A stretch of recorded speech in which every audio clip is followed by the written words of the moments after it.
Hello, friends. This is Dave Hurwitz, executive editor at ClassicsToday.com, here to talk about the rise of the Ken doll cult.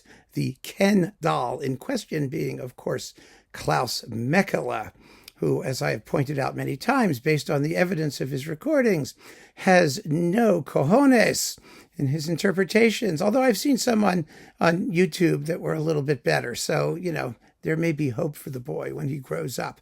Although, the salacious gossip has been circulating because he was hanging out with Yuja Wang and apparently they broke up. Maybe for those reasons. I don't know. But they broke up and now all the concerts they were supposed to play together are going to be canceled. They got to find somebody else. It's really kind of unprofessional when you think about it on the part of both of them, which just says something about their youth or where their priorities are. And I'm just having a wonderful Schadenfreude moment about the whole thing. But that's another issue. That's really another issue. It just goes to show that the classical music industry is more than willing to put its eggs in one basket. Or maybe I shouldn't be talking about eggs at all. Well, put something in one basket a little too rapidly. Wait until these people are a little seasoned, until they've been married 5 or 6 times and divorced over and over again, and it no longer matters who they're performing with, right? Well, what I'm talking about is a comment that I got, a delightful comment from a reader, which I'm going to share with you because it's just wonderful, and it explains everything that disturbs me about what's going on with this guy. And it reads as follows. Ready? He was talking about my review of his dreadful Sibelius Symphony Cycle, which I might add, most of you folks who read my stuff and have heard the actual Sibelius Cycle kind of agree with me that it's not the best. But anyway, he writes as follows.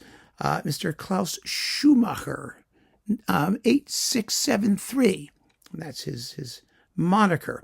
Of course, it is somewhat unfair to judge this review with the knowledge of what happened in the years following, but I could not help laughing when I just watch what you say. So this completely useless conductor was elected to lead the Orchestre de Paris, the Concertgebouw in Amsterdam, and now the Chicago Symphony. You might like to reconsider your statements. No?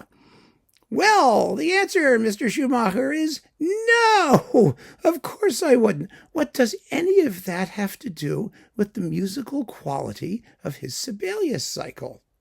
That's what we're talking about. And it allows me to make the broader point.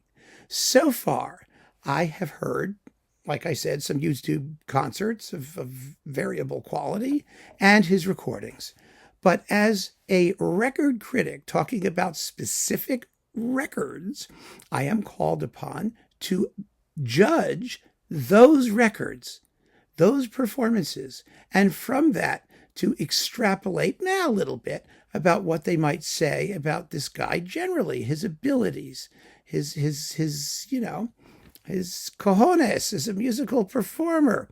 And so far, his 3 recordings, or 4 recordings, how many have there been? There was the Sibelius Cycle, and then there was the Rite of Spring, and Firebird, and the Pulcha, and the Petrushka. That's what's come out so far, formally. And they're dreadful, all of them. Absolutely dreadful. And most of you have agreed with me on that, and that's nice. I mean, you don't have to, but it's nice to get some support there a little bit by people who actually listened. And I noticed that this particular commentator nowhere says that he listened to those performances, that he's paid any attention to the quality of the music making, simply that the biography suggests that anything negative said about this person must be wrong. And music doesn't enter into the function at all there. I mean, that is the beginning of the cult. That's what happens because these things are all about personalities. They're about people. They're not about music. They're not about the quality of the music. They're not about comparing his music making to other, often better music making in the same repertoire. It has nothing whatsoever to do with music. So right now he's a star. He's a celebrity because 3 major orchestras have thrown in their lot with him because he manages to get up in front of them and wave his hands around, and the players liked what he did, and that's fine. They get to like what he did. That's delicious.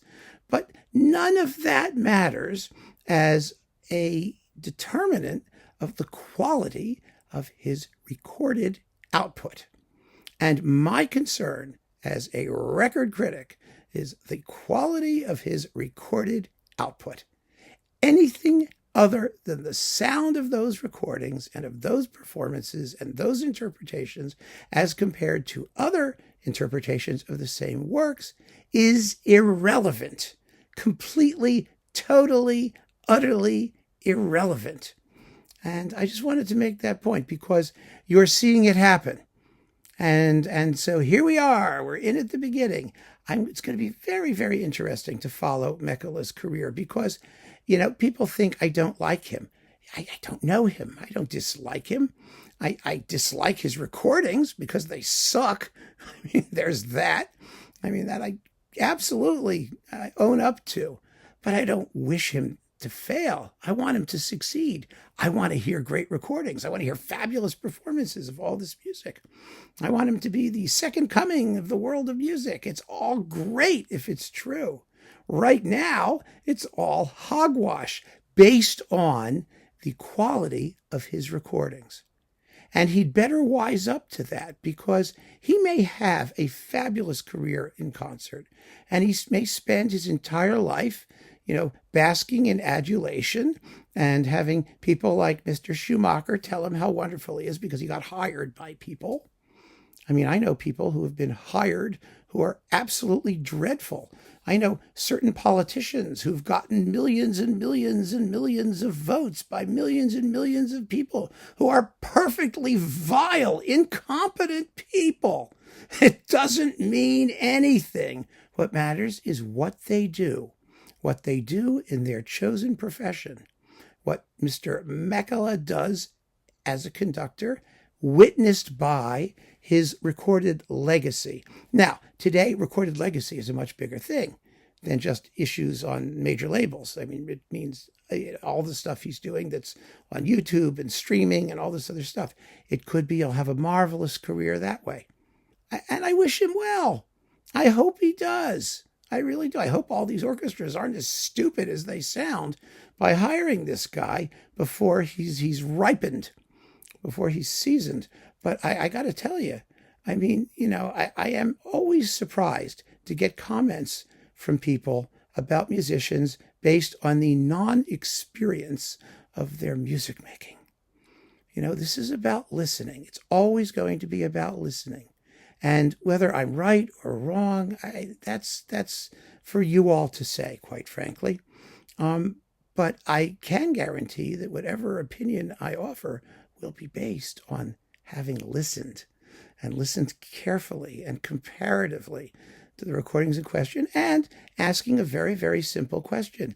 You have a limited amount of funds, a limited amount of resources, a limited amount of time. Is your time best spent, if you want to hear Sibelius or Stravinsky or whatever else he's doing, listening to him? Or is it best spent listening to others? Right now, based on those recordings, the others have the upper hand. They really do. And I just have to point out, forget music. We're talking about kitties. Hey, Mildred. Hey, how are you? How you doing, honey? She's there, just keeping me company while I go on these rants and I carry on like this. But such a good girl. Anyway, so here we are. I have to put this back. Sorry. I know you'd much rather look at her than me, and I don't blame you a bit. That's the fact when it comes to Mäkelä.